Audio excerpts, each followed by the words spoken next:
মনে হয় কেউ একজন বায়ু বাতাস করেছে। বায়ু বাতাস করলে আসলে নামাজ হয় না। যেই করেছেন উজু করে আবার নামাজ পড়ে নেন। এই ইমাম সাহেব, আপনার তো কথাবার্তা হয় না। আপনি মানুষের মান সম্মান দেখবেন না? যে বায় বাতাস করেছে করুক, আপনার সমস্যা কি? আপনি নামাজ পড়ান, নামাজ পড়াবেন। আপনার নামাজ পড়ানো হলেই আপনি চলে যাবেন। আপনার তো এত কথা বলার দরকার নেই। আপনারে নামাজ পড়ানোর জন্য নিয়োগ দেওয়া হয়েছে। আপনি নামাজ পড়ান ঠিক মতো। অনেক এটা বায় বাতাস করলো না কি করলো, এটা আপনার তো দেখার দরকার নেই। বুঝলাম না তো, চেয়ারম্যান সাহেব ইমাম সাহেবের সাথে এভাবে কথা বলছে কেন?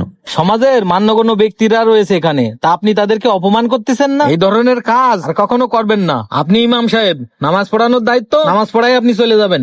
চেয়ারম্যান সাহেব, আপনি এভাবে কথা বলতে পারেন না ইমাম সাহেবের সাথে। ইমাম সাহেব তো ঠিকই কথা বলতেছে, তার ইসলামিক জ্ঞান আছে, সে যেটা সঠিক সেটাই তো বলতেছে। এখানে যার এরকম সমস্যা হয়েছে, এখান থেকে উঠে এসে উজু করে এসে নামাজ আবার পড়ুক। নাপাক অবস্থায় তো তার নামাজ হবে না। ইমাম সাহেব তাই যা বলতেছে সে তো ভুল কিছু বলতেছে না, সে তো সঠিক কথাই বলতেছে। এই, আপনি কি বেশি বোঝেন? হ্যাঁ, আমি এই মসজিদের সভাপতি, আর ইনি